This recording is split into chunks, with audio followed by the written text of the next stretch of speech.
I think we are live. Welcome, What's going everyone. on, everybody? Welcome. Welcome. We got Josh Dyer in the house. What's going Thank on? you very much, Josh, for joining in today, man. We appreciate you here. My pleasure. I'm happy to be here. Happy to support you guys. Happy to support the community. My pleasure. All Thank you, right. man. Well, Thank you. you know this was coming. Tell us a little bit about yourself. All right, about myself. I am the design engineer for VORTEX Racing out here in Salt Lake City, Utah. As you can tell by the banner behind me, EK is our chain line, so we actually sell and support EK chains. So you can call us for sprockets, chains. You can call us for SBS brakes. You can call us for rear sets, clip-ons. You name it. If it bolts to the bike, pretty sure we're going to have parts for you. So I'm the guy behind developing all of that stuff for VORTEX. And then I've been on motorcycles pretty much my whole life. I started racing competitively 4 years ago. I was doing a ton of track days before that. Got off the track at my first track day, and I said, I need more. I need to do this as much as I can. So the guy pitted next to me was like, hey, man, I race up in New Hampshire. Why don't you come get your race license and see what you can do? And I never looked back. I've been racing ever since. I don't even ride on the street anymore. I know that sounds Really? terrible, but too many close calls for me out on the street. And I'll tell you, I'd rather be out on the track racing with a guy I know going into a corner side by side. I know exactly what he's thinking. He knows what I'm thinking, and we're both going to make it out of there safe. You know what I mean? So I don't Less have to risk. worry about him checking his Instagram while he's going into it. But yeah, I mean, I love the community. I love racing. I love motorcycles in general. So yeah, excited to be here, man. Okay.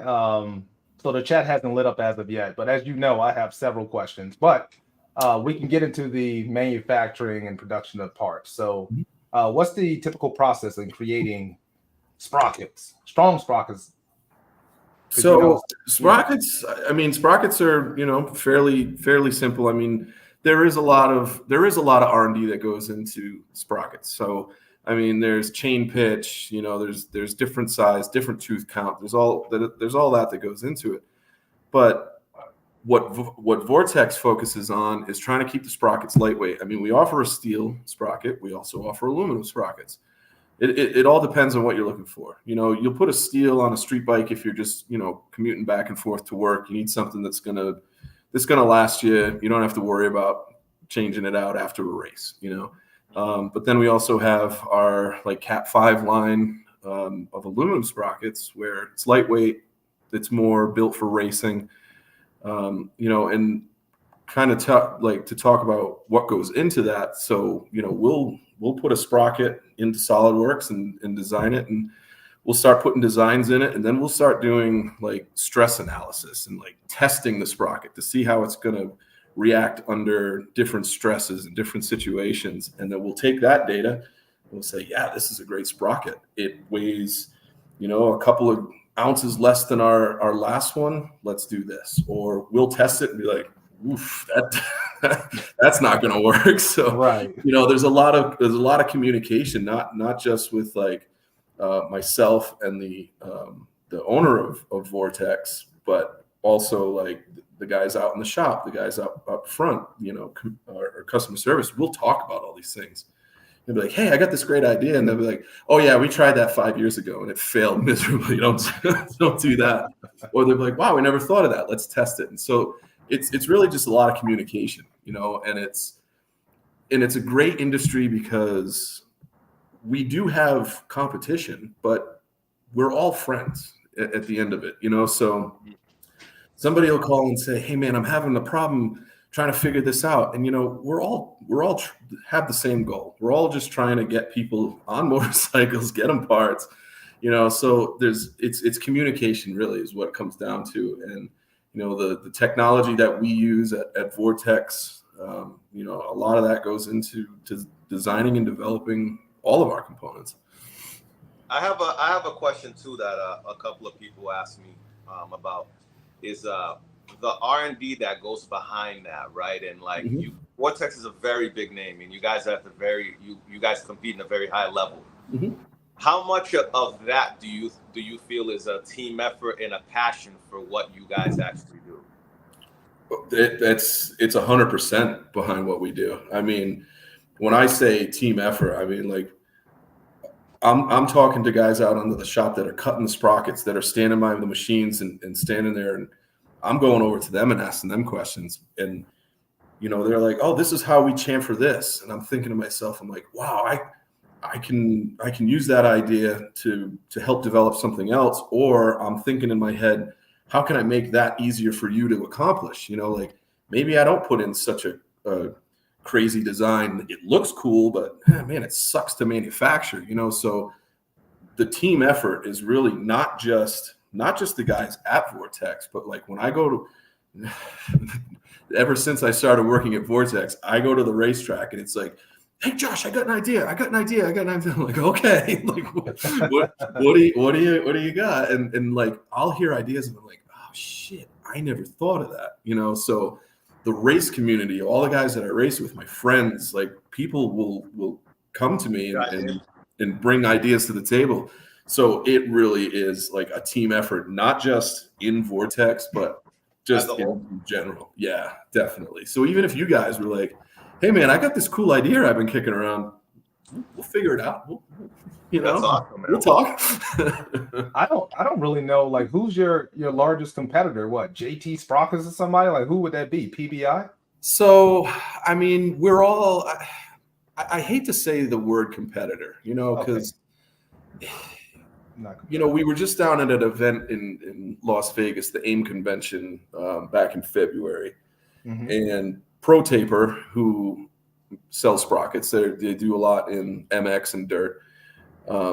We went over to his booth and he's like, "Hey guys, great to see you." Shook our hands and it's like, and then afterwards we were like talking ideas with one another. So it's not really like, I wouldn't say competitor. It's just like, it's another friend in the marketplace. You know what I mean? Like it's weird with the kind of the world we live in. Like, yeah, you can go buy a Vortex sprocket. You can go buy another name brand sprocket, but it's really a family. It really is. And it was weird when I came into the industry and started learning that. And it was like, wait, we're supposed to hate that guy? No, he's cool. He calls us all the time for stuff. I'm actually very surprised to hear that, man. Yeah, because right. I feel like it's very cutthroat in some of the industries that we talk about behind the scenes. Yeah, no, we're a family. So, we're really a family. I think that's you're really surprising me there because I wasn't expecting that answer by any means. Yeah, I was surprised to see that too, and especially like when we went to that convention down in Vegas and like people coming up to us wearing our competitors' shirts, and they're like, "Hey man, great idea with this," or like, "What do you guys think about this?" And I'm like, I'm supposed to fight you right now. Like, what do we? What? No, it was great. It was great. Yeah. I think for me, Cartel is I was thinking about chains the other day, right? Because remember we had that conversation about 520s on boosters. Now I know technology says that the tensile strength of chains has increased exponentially, but would you trust even though people do it, a 520 chain on a booster? Because I'm entertaining the thought. So I want to right there. Yes. Yeah. So I don't know, like I've been going back and forth with it. I don't totally trust it, so I'll probably go with with a 530 just to be safe. 25, 30, that's fine. A 20 with what you guys are doing, I probably wouldn't recommend, because there's a lot of power that gets put down very quickly from a Hayabusa, and I haven't heard it personally from chain snapping in those situations, but honestly, yeah, you'd be okay. But with what you guys are doing, 525, 530, that's probably the way to go. Yeah, 520 everyday street riding all day long. My R1 that I race with has a 520 on it, so yeah, you should be all right. You guys also carry or offer carbon sprockets, correct? We do not. No carbon sprockets? Nope, we do steel and aluminum. Is that something you guys would consider? I've never even considered that, but I'll take a note. Definitely write that down and consider that. I was just asking, if you feel like there's a market for the guys that, you guys cater to for carbon sprockets, Yeah. So, I mean, with things like that, we typically like a company like VORTEX, we've specialized in steel. We've specialized in aluminum. So the people that are coming to us for those, they know that. So I've never entertained the idea of doing a carbon or a composite material for a sprocket. But if there's the market for it, it definitely means that, hey, we'll research that, see what that market looks like. And if we can jump in with a product, we certainly will. Absolutely. Absolutely. Yeah, because we have the technology now. We've invested in a lot of new technology to start really developing new products and really start being more cutting edge, being first to marketplace. Like that's what VORTEX is starting to strive towards. And if that's a market sector that we can get into, definitely, absolutely, yeah. We won't shy away from anything. We'll say that. I'll tell you, those sprockets that he's talking about, because there is a company that makes it, but it's like, what were they, $300 for a sprocket? Yeah, they're really expensive. Yeah, they're really extremely expensive. Oh, I'm sure. Oh my God. Oh, I'm sure. We had a whole conversation about that, Josh. I mean, for a cheaper alternative, you can get our VORTEX sprockets in different colors and stuff. I'm just saying, just throw. Yeah. I actually ordered a sprocket yesterday too for my drag bike. I'm gonna try a different setup this season, so we'll see. Okay. But we can move. Well, okay, Cartel, you have any more exciting questions? Because chat hasn't lit up as of yet for questioning, so I'm just waiting for us to move into the actual racing portion. No, go ahead. Whatever you guys want to whatever you want to ask him, brother. Well, Josh. So, okay, well, tell us about your race life. So, race life. I'm originally from just south of Boston, a little town called Rehoboth, Mass. So there's not a lot of options for racing motorcycles back in the Northeast. You're from my way. I am from your way. I heard that. Yeah. So I'm from Rehoboth, Mass. Originally, that's where I grew up. So about 45, 50 minutes south of Boston. Yeah. Closer to Providence. Yes. So there's really not a lot of options up there. CCS, which is ASRA now, runs one or two events at New Jersey. And then there's NEMRR, which runs at New Hampshire Motor Speedway. So it was, 6-hour drive to Jersey for me, or it was 3-hour drive to New Hampshire. So I signed up for NEMRR and I started racing that track. And I don't know if anybody knows anything about New Hampshire Motor Speedway, but that track is unique. It's walls everywhere. It's got potholes. It's got paint lines that are wet during the dry during whether it's wet or not. Like it's. Hey, that's a death trap. That's what it sounds like. Yeah, I've heard of it, but I've never been. Yeah, it's the Thunderdome. It's really it's what we call it. Yeah. If you get a chance to do a track day up there, Penguin School does a track day there. I recommend doing it just to try it, but it's scary. It's a scary track. So I started racing there. Started off as novice, and then last season was bumped up to amateur. Did a full season amateur there. And then moved out to Utah, and I'll be racing at Utah Motorsport Campus, which used to be Miller, and with Utah Sport Bike Association. And this is what I was going to tell you. This is the exciting news. I found out yesterday that I have been promoted to expert, and I will be racing with white plates as an expert out here in Utah. So, congratulations. Okay. So, yeah, all right. super excited about that. Super excited. I don't think I deserve that, but time will tell. But Okay. yeah, super excited to be out here and race with the guys and talking about You've been doing community. it for 4 years. What's that? And you've been doing this for 4 years. You've been racing for 4 years. Yeah, 4 years. That's impressive, man. That's a long time. Well, let's put it this way: New Hampshire Motor Speedway,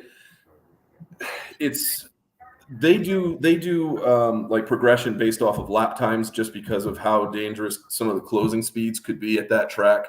You know, if you got a guy out there running, you know, a minute 11, minute 12 lap times, and then you got a guy out on the track that's running like a minute 25, minute 26, that closing speed is dangerous on that track because it's very short, it's very technical. So there, being an amateur makes you not. It's hard to say it, but like other tracks, it's a little easier to progress. And I'm not trying to talk down about anybody or say that we've got the hardest track by far. We don't, but you know, being able to take those skills that I learned from that track and apply them other places, I think helps me a little bit better. So yeah, I wouldn't say it's impressive. It's maybe stupid. I don't know if that's I don't know, but I appreciate that. Thank you. But yeah, it's going to be a lot of fun. I'm super excited. Nervous, but super excited. So yeah. What all went into you get your racer's license? Because I know, like, I got my race, as I told you before, I got my license to race some years ago. The way it looked for me was we essentially had to do a full day of training, a bunch of track time, and then we had like a mock race. Yeah, you know, that's exactly it. And after that, you pass the test, then you get your license and you can race. That's it. It's really that simple. And I wish people knew it was that simple.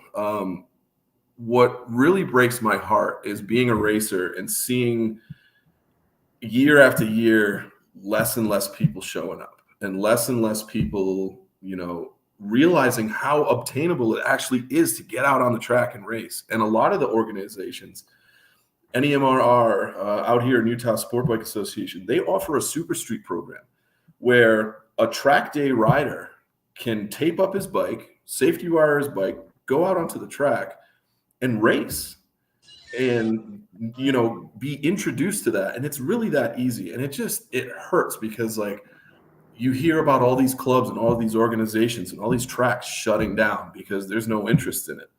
And it's like, guys like me, I would just, if that's all I could do all day, that's all I would do, you know. And I'm sure this same for you guys. If you could be on a bike all day, I'm sure you would. I don't know. I'm getting a little older now. I take a couple of Tylenol before I ride. I don't know. Yeah, I've fallen too many times, you know. Yeah. Mr. Irate Barry said, thank you. Can you see the comments, Josh?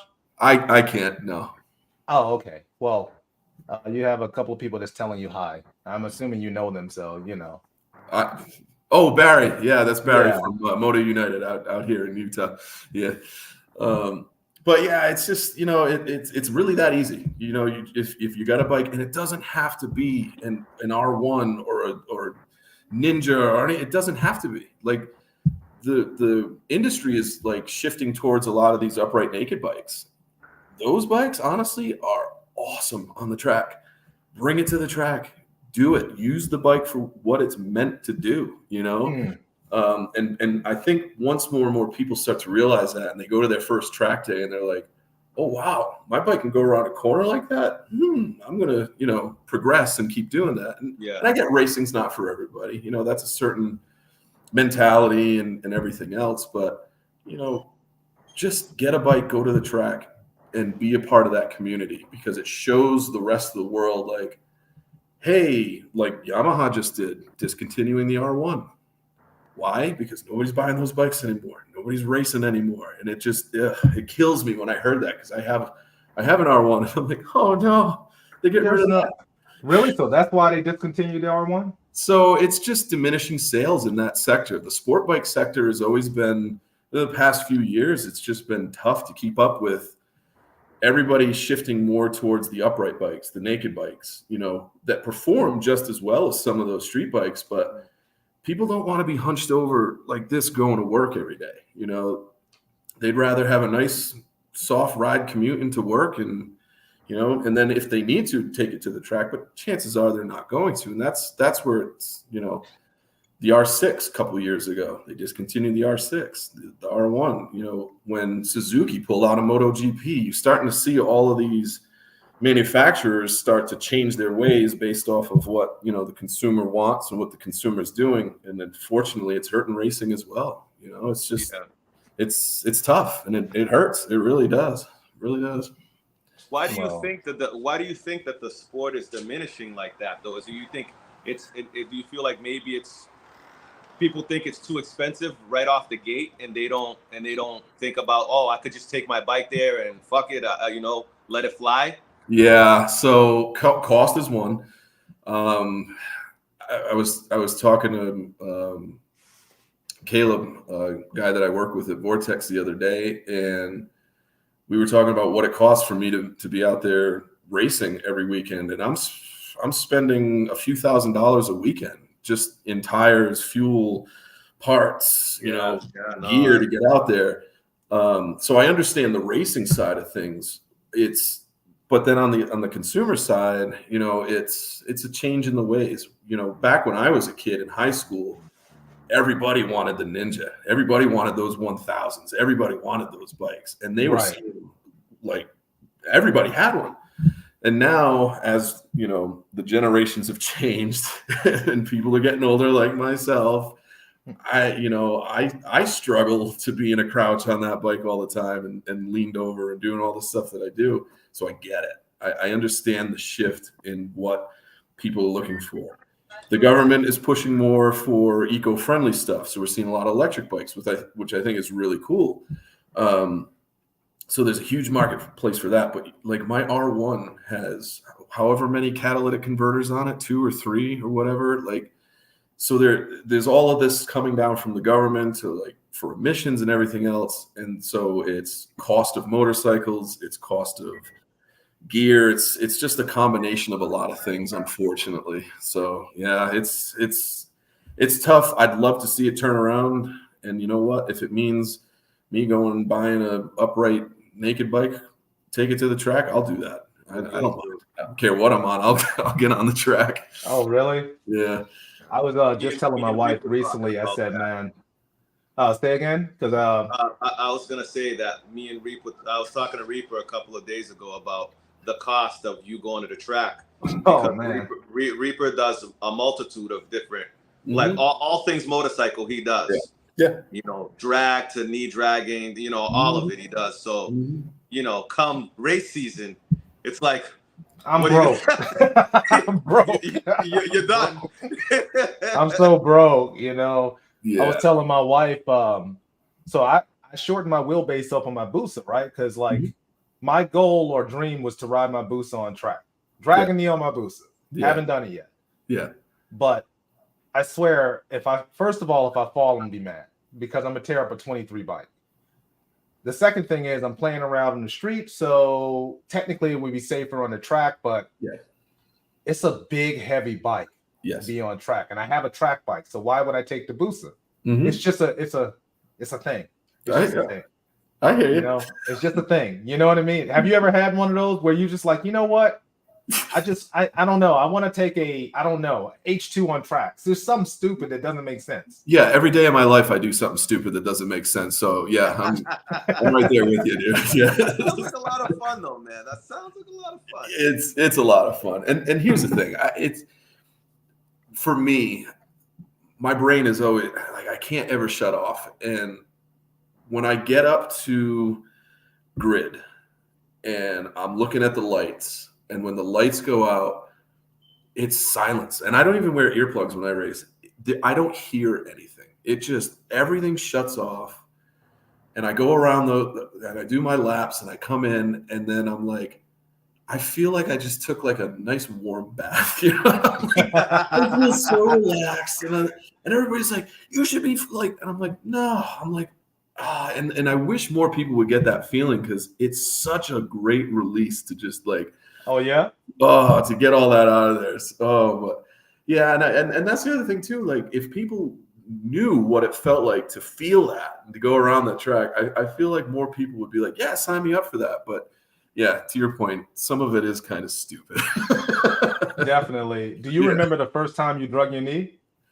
Oh, geez. Yeah. So this was at a track called New York Safety Track, way back in New York, upstate New York. And this was when I was only doing like track days. I wasn't even racing yet. And that was like my big thing. Like, I got to drag my knee. So I remember going into turn 1. And the first time it happened, I thought I broke something. I thought, like, what was that noise? Like, what is like, yeah. And I get off the track and I look at my knee puck and I'm like, I'm screaming. And like all these guys I don't even know, I'm like, I'm holding up my knee puck. They're like, yeah. And everybody was so excited for me. They didn't even know me. They were just they're like, yeah. And it's things like that. And like the community that we have, like where something is, to me, that was monumental at the time. And then there's guys out there that are doing just extraordinary things on motorcycles. And for them to be so happy for me to be able to like share that and, like, it was just one of those great moments where like the community was just like, yeah, this guy's great. yeah. Oh, I might have to buy another bike, man. This sounds a lot of fun, bro. Man. It's exciting, bro. I tell you, bro. Like I think my first time dragging the knee was in the streets, actually. Yeah. I didn't even get to the track. Yeah, it was actually in the streets because I was younger and stupid, and I didn't have anything else better to do. And then I ended up going to the track because I kept falling in the street. And I took a 1,000 to my first track day, and that probably wasn't the smartest thing to do. I ended up taping my wife's 600 up, bumming her bike. Yeah. So I told you, my wife's 4'11", so I would ride her bike on track, like raise it up for me, ride the hell out of it, then lower it back down when I didn't have a track day, and finally saved up, got a track bike eventually. Yeah. You know what I mean? But but that was probably stupid. Because I've high-sided in the streets at 120 mile per hour. That kind of sucked. Nope. 3rd-degree burns and all of this that stuff. Was on the street? Nope. Yeah, like it happened so fast. I didn't even know what was going on. Yeah. I was leaned over. I thought I was Josh Dyer, right? I was leaned over. I was leaned the hell over. I was getting it. I thought I almost had my elbow on the ground. At least that's what you feel like. Yeah. You know what I mean? You see the concrete out of your peripheral. You're like, I'm fucking low. And then I just saw my bike. And I was just in the air, and then I land, and then it tore the fucking bike up. It was an S1000 too. Yeah, I drag elbows all the time, man. All the time. When I crash, I'm dragging both elbows. Hey, that's my next goal. Like I want to drag my elbow, but I don't think I've visited any tracks where I think that's feasible. Or I lack the skill to do it. Then must be because you can do it in a parking lot at super low speeds. Yeah, I'm not doing it. Yeah, I swear, I just my luck, man. I'm gonna hit gravel. I'm gonna fall. You know. That's why you rent a bike or you borrow somebody else's. Yeah, like my wife, right? No, because you still have to pay for that. I was about to say that. That's a steep bill for Reaper. Just learned on the K67 what kind of bill that is. Yeah. Oh yeah, man. You know, actually, and I like. So what is? I'm glad he said that. The K67. What do you think about the BMW, the new one, outside of the older models as it pertains to being on track? Because you see, Top Rack just did. He won a couple of races, but do you think they're competitive enough? Really? Oh God, yeah. Oh, right out of the box. Yeah. Yeah. I mean, the technology and the research that goes into any BMW. Yeah. Yeah. There's no question. I mean, you know, you look at the Ducatis, you look at the BMWs, you look at like what KTM is doing now with like the RC series and things like that. Like the research that goes into that. Yeah. It's a heavyweight hitter. It really is. Absolutely. Yeah. I think the Ducati, for right now, even though Top Rack's making the BMW great again, I think the Ducati is just leaps and bounds with horsepower above everything else. You know what I mean? Yeah. I feel like the manufacturers eventually are gonna step it up a little bit. They have to. I would love to see, and it doesn't necessarily have to be like, like track machines or like track weapons, but I would love to see, like, instead of, Suzuki releasing like an upright naked bike and be like, here's our offering, and then like, 2 months later Kawasaki comes with their. I would love to see like what they were doing in the early 2000s of street bikes, like the street bike wars. Like, oh yeah, you're 120 horsepower, we're 125, and we go 5 miles an hour faster than you. Yeah, it doesn't need to be about speed or anything, but I would love to see that like competitive edge again with the manufacturers, and maybe do it with the uprights, maybe do it with, some of the new bikes that they're trying to release that bring back that, like, and I think that really has a lot to do with why racing bikes were so popular in the early 2000s, because they were like, it was basically the race wars. They were like, oh, we're gonna go faster than you, and there was all this hype about it. Do that now with the bikes you're producing. Like, oh, I would love to see that again. I would love to see that. I feel like a lot of the community would die though, because I mean, even when the Blackbird, remember the Blackbird, the Busa, the ZX11, you know what I mean? Even back then they were dangerous. So I'd imagine now, like, well, I'm not saying it has to be about speed and performance, and I'm saying like bring back that sort of like competitiveness between the companies to say like, like the brands, like, hey, we're doing, a twin. So like the 8S Suzuki came out with, like, that bike that's racing in Moto America now, and that's a great bike. And we just measured up an 8S and the 8R for Suzuki to do rear sets and all that stuff, and that's going to be featured in Moto America. Like, our parts are going to be in Moto America. I would love to see like those brands start to like do that again. Doesn't necessarily have to be like we got more horsepower, we got more speed, but hey, like all around, like, hey, they came out with this, we came with this. Yeah, I think that would be very, very interesting, man. Like for example, like the BMW. What was the last, the HP4, the 2017 or the 2018? So imagine if Suzuki would have came out with their version, of something like the HP4. The race bike you're talking about, the race? Yeah. Oh, like yeah. That would be cool. Like that, and and they only make X amount. Right. So even if they don't make a whole lot, right? Yeah. Like let's say 300. You're telling me 300? They're not going to sell out of 300 bikes? If I had the money, I'd go buy a limited edition bike right now if I could. You know what I mean? I know, right? But I mean, I think what was the race when it first came out? Yeah. The race was what, $80,000 or $90,000 or something like that? That the HP race. Yeah. Who? Well, no, I'm not gonna lie. I do see these older guys on track days with super matures and stuff. Like I do see them. I don't know what they do for a living, but I see them. I was down in Homestead, Miami, for an ASRA event race, and the day before was a track day. And I won't mention any names, but a guy brought a Ducati to the track, brand new, beautiful. Oh my God. Cut it in 3 pieces. Come on. In turn one. Pretty much. Yeah. In fucking turn one. Yeah. They basically brought it back to the garage in a dump truck, and it was just like, it broke my heart. And that's wild. Man. Well, you know what? He probably went to the dealership that day and got another one. Like so.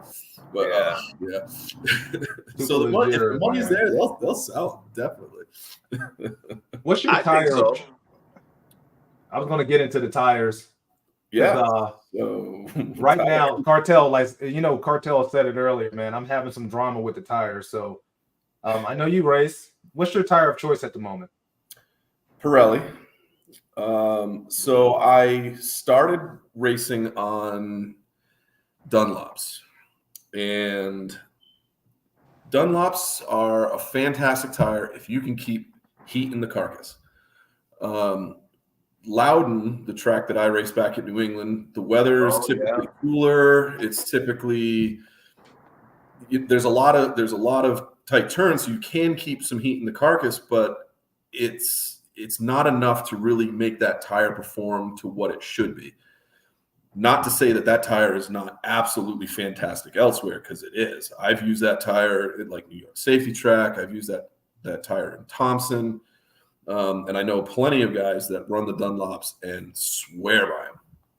I made the choice to jump to Pirelli because Pirelli has a little softer carcass and it gives me a little bit more feedback.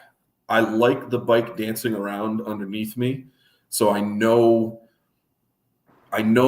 where I am and I know how to control going into a turn. If I'm exiting a corner and I'm feeling it sliding out, I want the Pirelli to tell me that's what I'm doing. Where the Dunlop, it's traction. You've got traction and then you don't. You know what I mean? And it's like it's a little too much. Where with the Pirelli, and I couldn't control the Dunlop doing that. Where I know plenty of riders that are well better riders than I am that can control the Dunlops. I just couldn't with my riding style and my pace. I didn't have the ability to keep the heat in those tires. So Pirelli was a good alternative. Gives me a lot more feedback. Gives me a lot more. It gives same grip, but I can feel the bike moving out, exiting a corner, and I know I'm like, okay, I'm right on the edge. And coming into a corner, same thing. I know I'm right on the edge, can back it into a corner. I can feel it a little bit better. So it's a better reference tire, I feel like. Yeah, exactly. And it talks to you. It just lets you know what's going on. Those are the only two I've ever raced with. Track days, I used to run a Q3. Q4, the Dunlop Q4s. And those are great track day tires. Absolutely great. And then I could literally take them and drive on the street. They're a DOT legal track day tire, so they're fantastic. Dunlop offers a lot of great tires for the street, the combination, and then race tires. But Pirelli for me was just, it gives me that feel. Pirelli's for me. I know other guys that run, the Michelins, they swear by the Michelins. I know plenty of guys that race those back home. They swear by those too. So it really, it's preference. It's almost like a Yamaha guy saying to a Kawasaki guy, Kawasaki suck. They're the worst. And I'm a Yamaha guy, but right. It's the same thing. It's just you get on a Kawasaki and you're like, it fits me perfect. It's the best bike ever. And then you'll get on a Yamaha and be like, what the heck is this? Or vice versa. So it's really just preference. And I mean, at the level that club races are at, and just before you get to like MotoGP level, like expert racers, that those tires we are not putting those tires to the limits. You know what I mean? They've got more in them. So especially me, there's a lot more I can put into those tires that I just can't yet. So yeah, it's just really about preference and what the tire feels like under the bike. And as long as you like that feeling, that's the tire for you. It really is, so I'll never push everybody to, you have to buy Pirellis because I use them. No, use the tire that makes you get around the track comfortable. Yeah. That's hey Josh, I think Caleb is saying good looking Vortex guy. And you like that? I was going to give Caleb a shout out at the very end. Thank you, Caleb, for making this possible. Caleb helped me break this down. Kyle and Caleb from Vortex helped me break this down to get it in my little ass apartment here. So, and they're not getting it back. This is going to fit perfect on my wall, and I'm leaving it here. Oh yeah, no, that's pretty sick. That's pretty sick. Yeah, it's huge, but it works. I actually thought that was one of those green screen things initially. See, that was a banner, right? No, that's what I thought. I thought it was like one of those professional green screen background things. But it's real. It's an actual banner. So it would have been, now that you say, it would have been way easier just to download a picture and put it as the background. Yeah, technically, yeah. Next time. So recently I just invested in a bunch of Q5s. But I think that was because I'm not running the pace that I was when I was using the Pirellis. So perhaps I'll get back to that pace, but right now I'm not. And I think they look like they're sticky, but they're not going to last. I just don't feel like they're going to last several track days. Yeah. So the Q4, Q5, the track day tire, pretty much like any track day tire, even like some of the dual compounds, like the Bridgestones and stuff. They'll last you, they'll last you plenty of time out on the street, you know, because you're not really putting in work. You're not putting in effort. You know, you're not putting the tire to the pace. You start bringing them to the track, you know, you're leaned over, you're using the whole tire, you're flexing the carcass, you're bringing them up to temp, you're cooling them down. When you start doing that, no, the longevity of those sort of hybrid street track day tires, yeah, they're not going to get you the mileage, but they're going to give you the confidence on the track, you know, and that's the thing. And like I said, I ran the Q4 for pretty much most of my track days because, you know, when I go to a track day, unless it's for practice, I'm not really putting pace down. I'm just out there working on like body positioning. I'm working on like, you know, I'm running like 75, 80% pace, you know what I mean? And just taking a little bit off, and those tires are fine. They're more than enough. But yeah, to your point, you know, a Q5, if you're going to go tear it up for a weekend on the track and then expect to, you know, get, you know, 10,000 miles out of it. Right. It's not going to happen. Not going to happen. I guess my next question would be, are you using warmers on these street tires? So that you can talk to 20 different people and get 20 different answers on this. So Q4s, and I spoke to the Dunlop rep, and he's like, you don't have to. He's like, you can. Doesn't hurt. I personally always ran warmers, not on the highest temp, but, you know, on like the low setting, just to keep some heat in the tire. But it's not really like at that point, it's heat cycles that you have to worry about, bringing them up to temp, cooling them down, bringing them up to temp, cooling them down. That's when the tire starts to degrade. And then like the oils from the rubber start to come out. And it kind of gets a little slick. Yeah. But I've always used warmers at track days. It doesn't hurt, but it certainly helps, you know? So, but now, I mean, I run race slicks on everything. So I have to run warmers. Yeah. But yeah, I mean, invest in a set of VORTEX. I actually have yours. I have yours and Moto D. Okay. Yeah. I have get some VORTEX tire warmers and just have that, like, to be rest assured that, you know, you don't have to worry about heating up the tires, you know, and taking it easy for a couple of laps to build up heat. You know, you can go out there and go into turn one, knowing you've got the grip, keep the pace, keep the heat in the tires. Yeah, it doesn't hurt. Personally, I always did. I always ran warmers. So, yeah. Yeah, well, I probably should have had that. I tried to get insurance money from the wife, man. I caused her to fall. Oh man, and she's still paying for it to this day. Oh yeah, you know, but it's okay. She has Q5s now, so it's all good. Oh yeah. Throw warmers on those. You know, you don't have to put them on the highest setting. And the great thing about the VORTEX tire warmers, you can dial in whatever temperature you want. You know, so you know, throw those on at like 110, 120 degrees. That's fine. Yeah, that's fine. Yeah. Okay. One question I have for you, Josh, is as you gradually grew, became more knowledgeable on how you set up your motorcycles on the track, how much was weight distribution a factor for you? Or how do you feel like is a factor in the bikes that you build or the bikes that you race?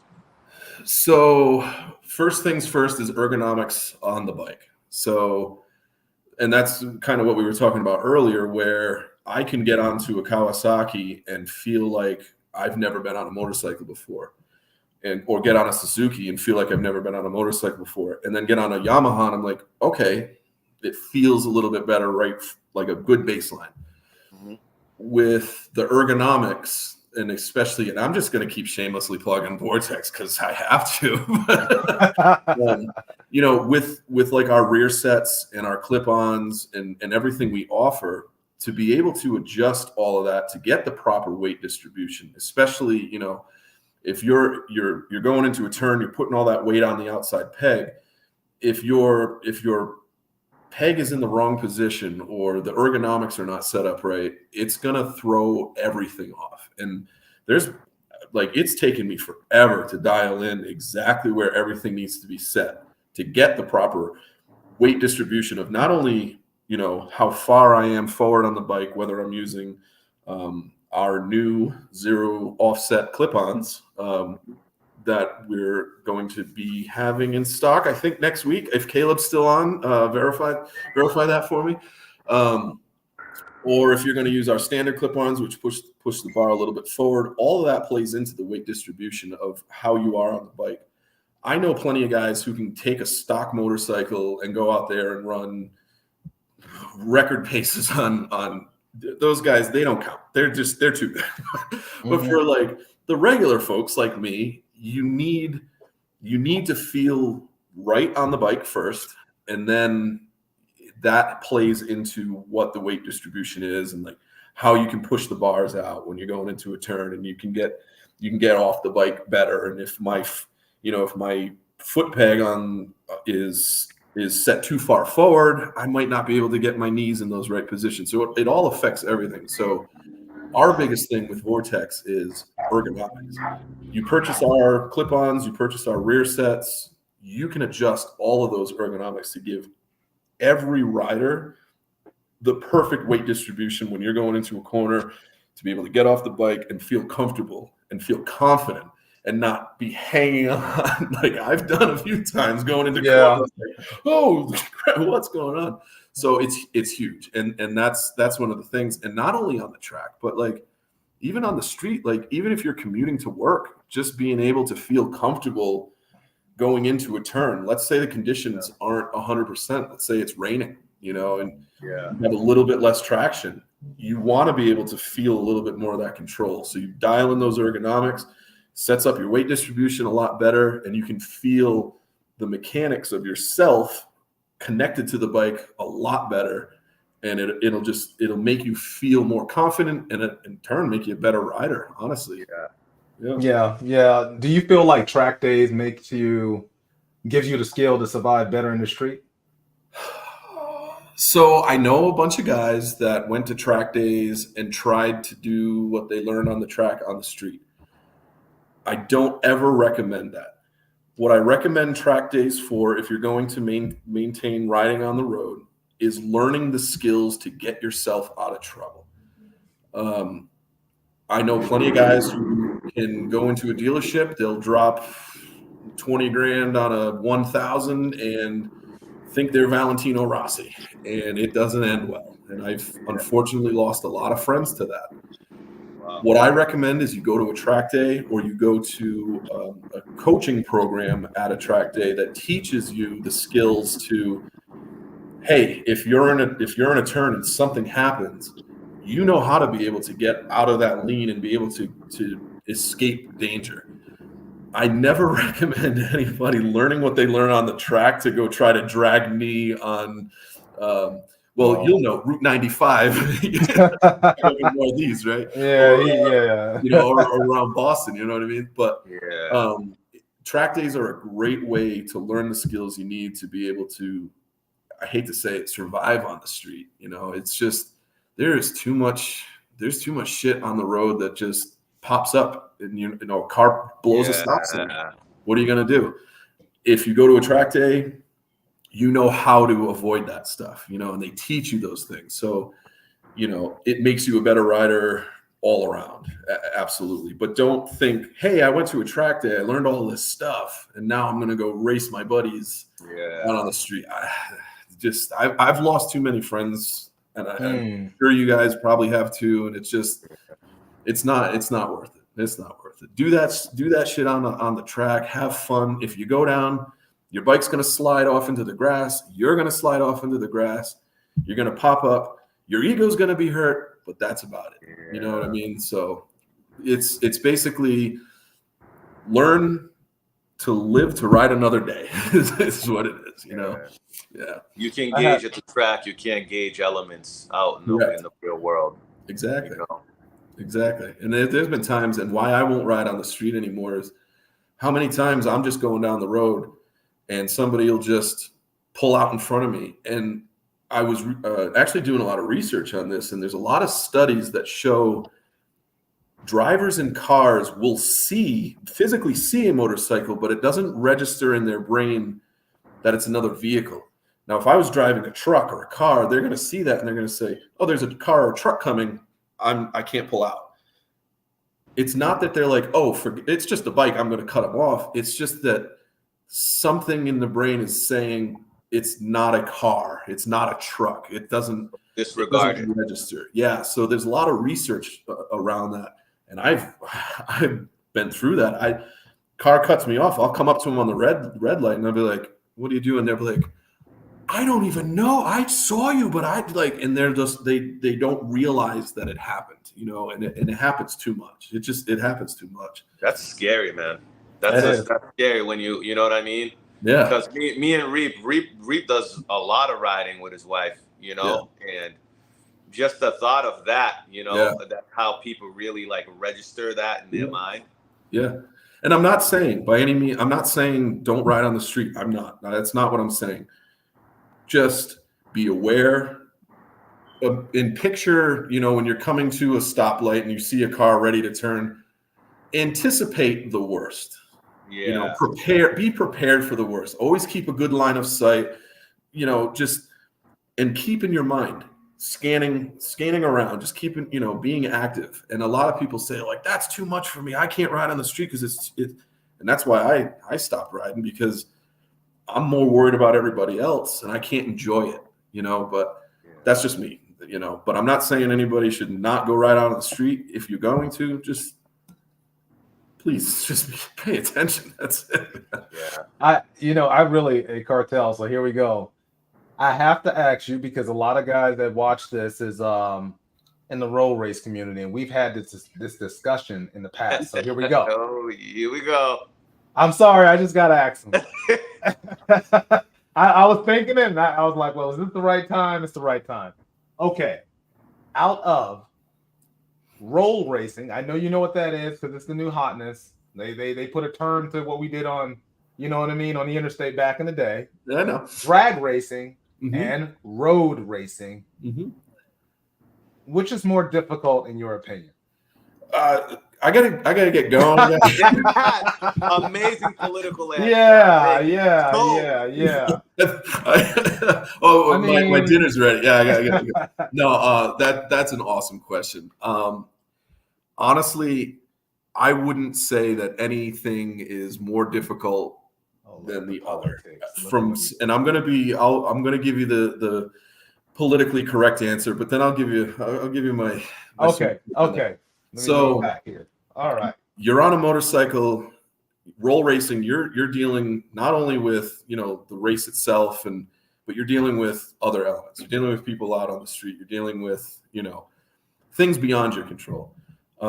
Drag racing. You know, I know a bunch of guys that drag race and a bunch of girls that drag race, and I couldn't do what they do. And just like there's, you know, a couple of drag racers that can't road race and vice versa. And dude, if you put me on an R1 and tried to put me in a roll race right now, I'd launch that thing to the moon. You know what I'm saying? So they all have their sort of difficulties. With that being said, I mean, you know, you guys are already going in a straight line, and all you're doing is hitting the throttle. I'm just I'm sorry. I'm sorry. You know I what, knew it. Josh? I knew it. I was just like, I was waiting for the punchline. Like, yeah. Well, I'm only kidding. I'm only kidding. I'm only kidding. No, honestly, like, if any, for me, and I know there's people that have different opinions, but you're getting on a motorcycle, you're getting out there, and you're doing it. I don't give a shit if it's you're taking it down to the, you know, to the meet on a Sunday afternoon to hang out with your friends and you know, get some coffee and then driving it home and it sits in the garage for the rest of the week. Or if you're out there racing Moto America, or if you're roll racing, or if you're doing I have nothing but respect for anybody who throws their leg over a motorcycle and does what they do. Honestly, it's so. Please don't. Me and Cartel, like, so we have these conversations all the time. We talk like every day, several times a day. And you know, sometimes we discuss the dynamics of the different facets of riding, and I'm just like, people think that they're so like, each one has its merits, so it's all good. You know, that's what. And like I said, there's a certain skill set involved with all types of riding that, like I said, I couldn't go do what you guys do. No way.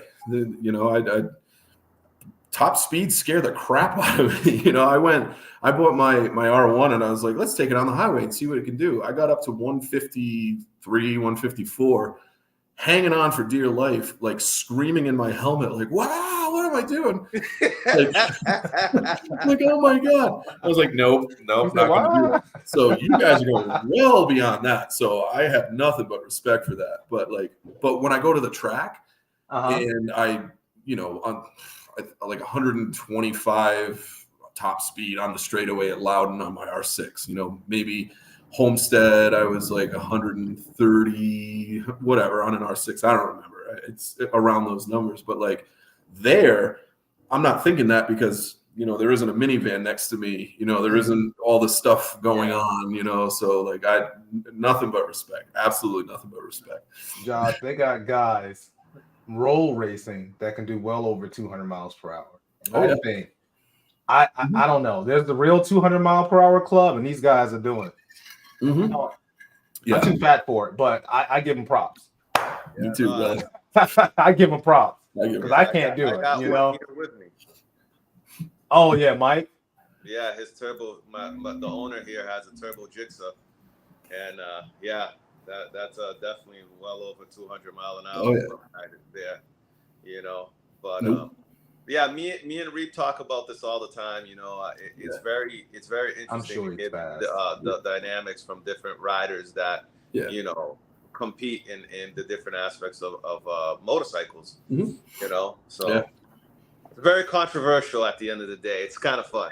It is, and because I also get the guys that are like, "Oh, going around in circles is boring," and I'm like, "Okay, I mean, to me, going in a straight line is boring, but."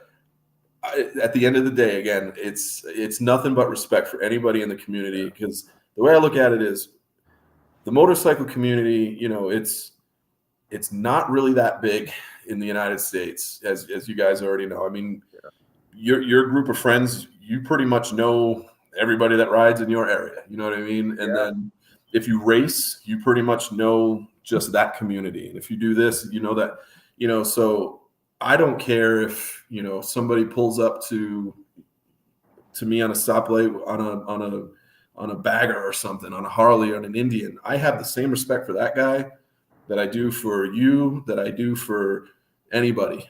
So it to me, I know it's super controversial, but it's at the end of the day, we're all doing what we love, and it involves motorcycles. Yeah. So who cares? Let's if you guys called me up and said, "Hey man, we're going on a run," I'm gonna be there. You know what I mean? Like I don't, and if I said, "Hey guys, I'm gonna be in town, come check out the races," I'm sure you guys would go to the races. So we got to keep that community strong, keep the community building, keep people in it, keep people excited. So it don't matter to me. You got a bike, it's fine. Hey, Cartel. So like at the track, one of my favorite tracks is NCM, National Corvette Museum's track. And it's relatively close. It's about like an hour and some change from me. So you go on, you hit a straightaway, and then all of a sudden you have to like literally slow down and turn. How do you deal with that? Because to me, it's so much going on trying to control the bike and then get ready for a turn. Like, how do you, as a racer anyway, how do you deal with that? Because that's oh my God. Sometimes I get false neutrals and I just go straight. I'm like, to hell with this. Oh yeah. Sometimes my S1000 to do it, bro. It's hit. Oh no, BMWs are good for false neutrals. False neutrals, man, and you can't do anything. I lose power, and then I just have to go straight. So my R6 is notorious for false neutrals, and there's nothing scarier, especially at Loudon. There's the back NASCAR straight that we go down, and you're literally full throttle heading towards a wall. And you have to, one of our turns, turn 3 and 4, it's a wall. It's a cement wall. And I've hit false neutrals going into there, I have no engine brake, I have nothing. So it comes down to what we were talking about earlier. Get to the track and practice that. Have it happen. Understand how to get out of that situation, because there's been times I've hit false neutrals and I'm like, I'm going to ditch this thing into the wall because I have no engine braking. I have nothing. This is the end of it. And it's just like, nope, trust the bike. throw it into the corner. And hope. That's it. And you know what? I would rather. That's actually happened to me once where as I was going over the lean, I was breaking down too hard and it went neutral. Yeah. And the bike tried to stand me back up and I'm like, oh shit. Nope. You know, I just leaned and tried to pull in the clutch and tried to figure it out. But I'll tell you, I'd rather low side in a situation like that than try to fight it and go straight into side. You know, or high side, or catch the grip and then high side. So, high siding looks like a shitty time, man. It's from the videos I've seen. It is not fun. It is not fun. Luckily I've had 2 high sides without a crash. Literally, like my feet were straight up in the air, and I'm looking down on the bike, and I'm like, "This is gonna hurt." And I came down on the bike and was able to like get through. Really? Wow. Oh, that is an awful feeling because there's I've seen some shit, man, and it looks like it must have slingshot you.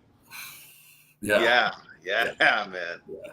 But man, be careful out there, brother. You know, I don't want to have to do this podcast without you because bro, you know what I mean? Man, I've fallen twice at the track. One was a rain day, the other was an Aprilia. He caught my line and then we ran into each other. Yeah.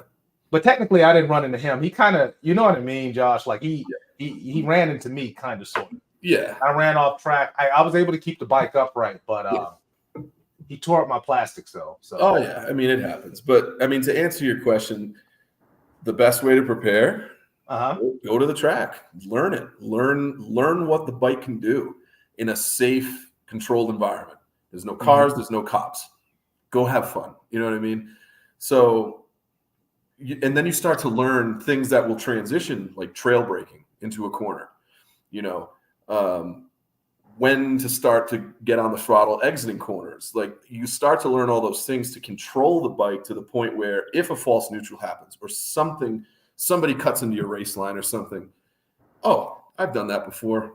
Whatever, fine. Somebody cuts me off into a corner, I'll stand the bike up a little bit, I'll get back into it, get back on the throttle, I'll get them in the next corner. Or if it's just me, like those false neutrals or something heading towards that wall, it's trusting that I've been through it before. It's not something I haven't seen before. And I know I've got plenty of traction. I know the bike can handle it.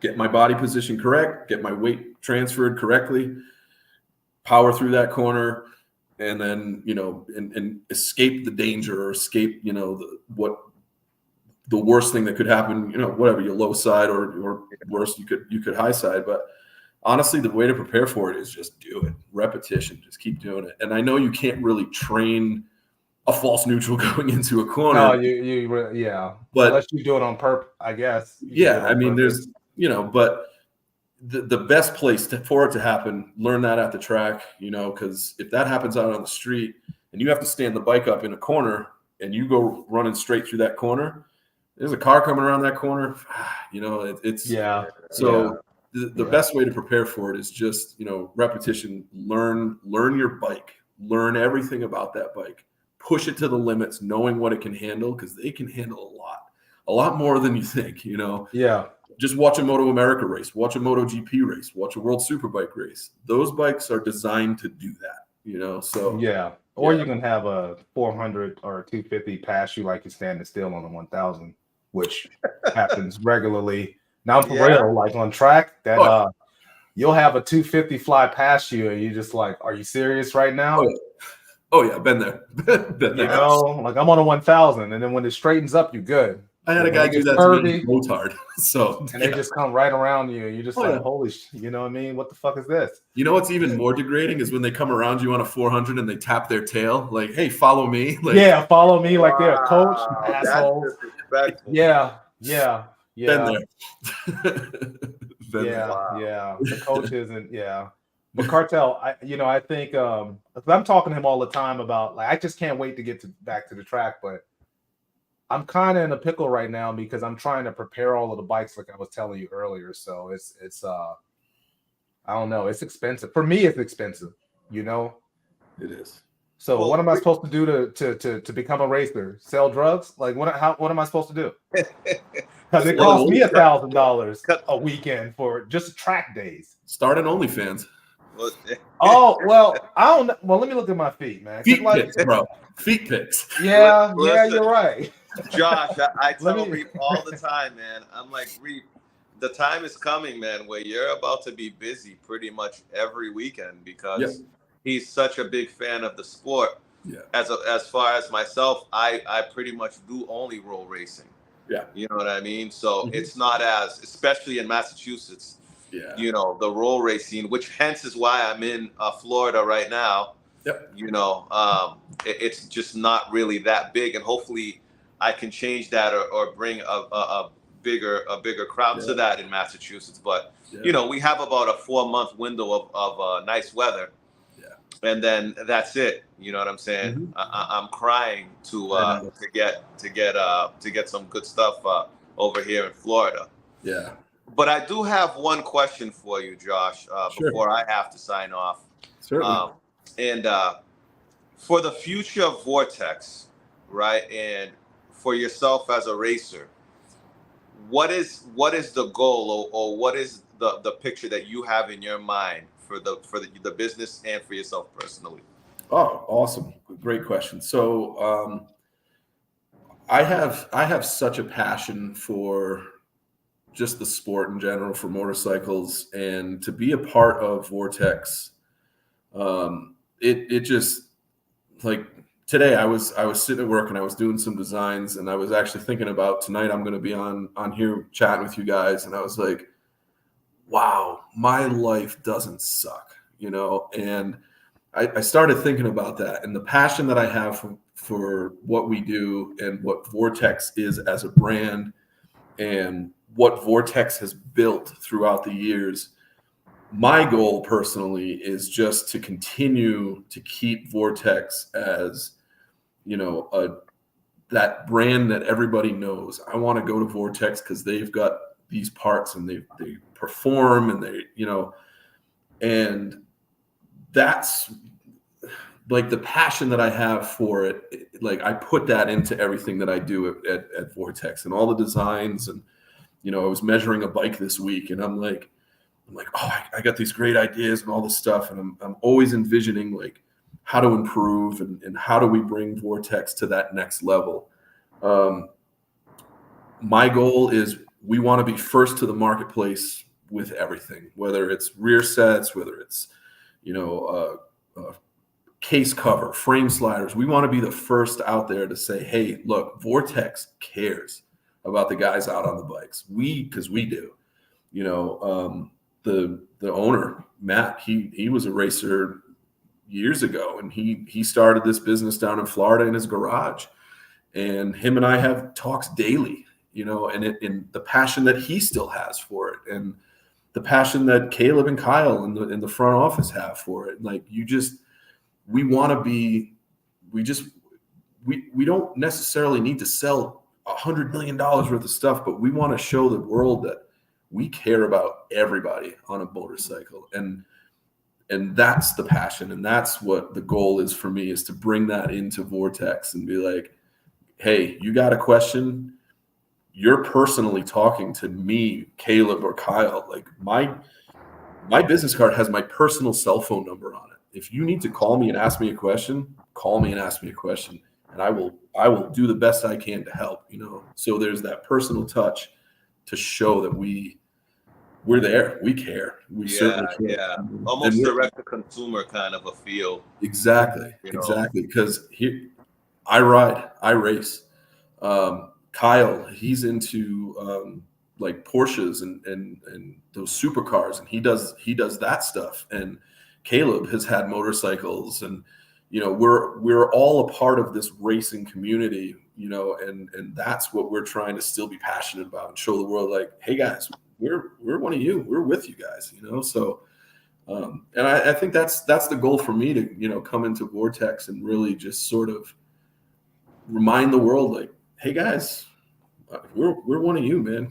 Like, call me up, we'll talk, and then as far as the racing goes, it was a huge thing for me to come out to Utah and become an expert racer and be racing this season with Utah Sport Bike Association. Super, super excited to be out there. racing with my new family, my new friends, you know, guys that I haven't even met yet. We've only talked on Instagram, and they're supporting me. And really quick, because I know you got to jump quick, but when I moved out here, about a week after I moved out here, my trailer and all my gear, everything was stolen. Really? And I was like, I'm screwed. I can't race. Luckily, my motorcycles were in my office, but everything else, all my custom leathers from Anthem Racing. Wow. He's my sponsor. He does all my leathers. So check out anthemracing.com. All my custom leathers, all my gear, helmets, gloves, you name it. The trailer that I converted into a toy hauler, just furniture, televisions, gone, right? Short story long. People heard about this and reached out to me, and they're like, dude, I'm going to donate a helmet to you. I'm going to donate gloves. I'm going to donate a suit. My buddy Bam back home was like, I'm shipping you out a suit right now. Anthony Norton, who'll be racing out here. I'll be racing out here with him. He's like, dude, I got a helmet. I'm sending you a helmet. I'm sending you gloves. I don't care if I never win a race. I don't care if I finish last every time. The fact that I'm going to be out on the track with those guys that care so much about somebody they've never even met. Yeah.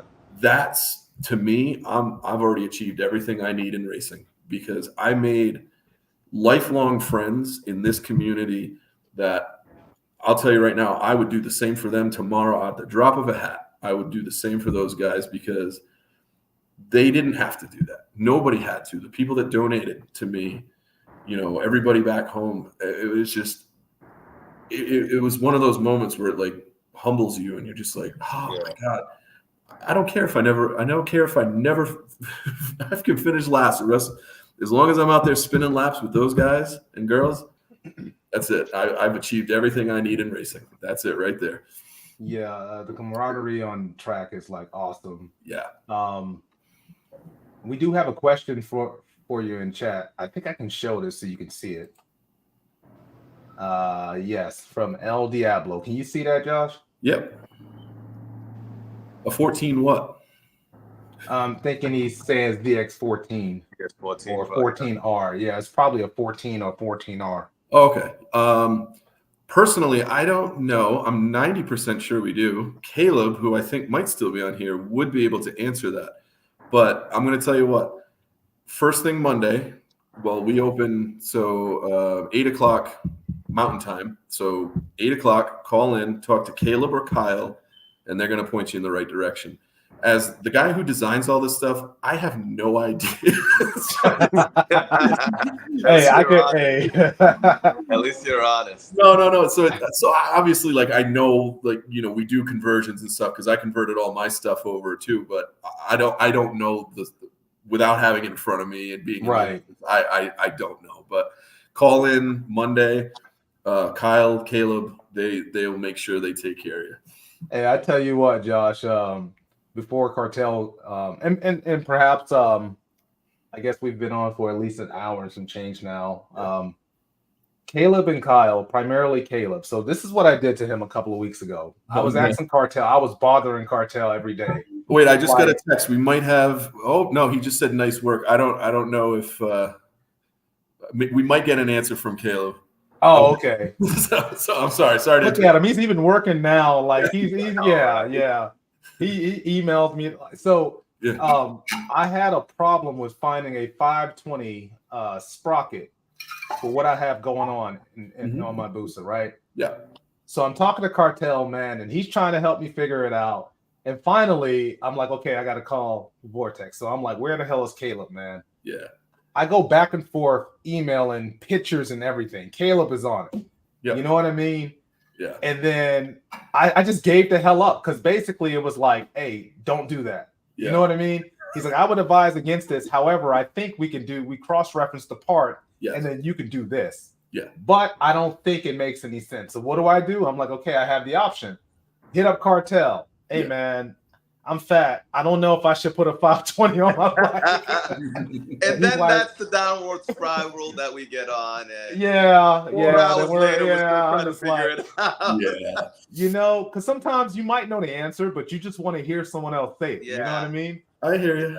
I hear you. Like, No, man. Him and Kyle, they're the two. You got a question about anything to do with gearing and sprockets and all that stuff and all of our product lines. Those guys. Yeah. Like, I'm gonna be honest with you.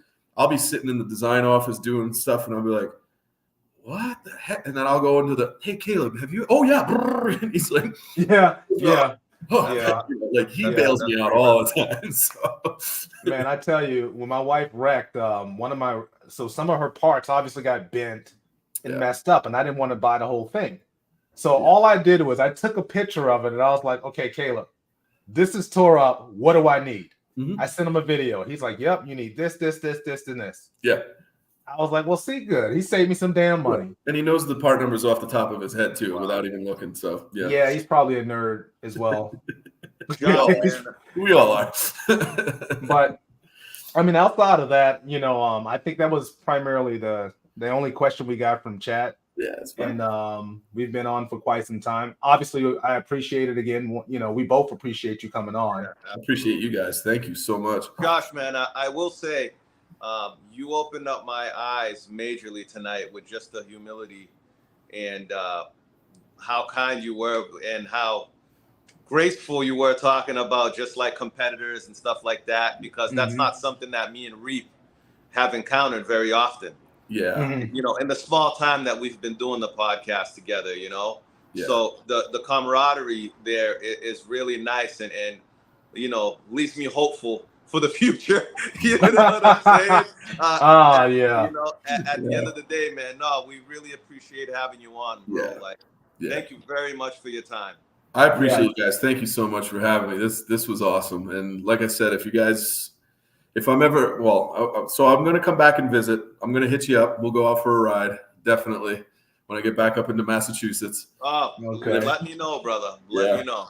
And if I'm ever in Tennessee, I'll make sure I hit you up. Hey, come to NCM or you're going to be racing though. So, I mean, yeah, that's neither here nor there. Racing. You know what I mean? You'll be racing. Yeah. So unless you're doing a track day, like it's not going to work itself out. You know what I mean? No, I'll make it happen, man. I'll make it happen. All righty. Yeah, I'd love to cover you with some videography, Josh. So maybe I'll hit you up and talk to you. That'd be fantastic. That'd be awesome. Hell yeah. But thank you guys, man. I appreciate you. I appreciate you as usual, Reap. We'll talk soon, guys. Absolutely. All righty. Thanks again, Josh. Thank you guys so much. Appreciate it. Bye.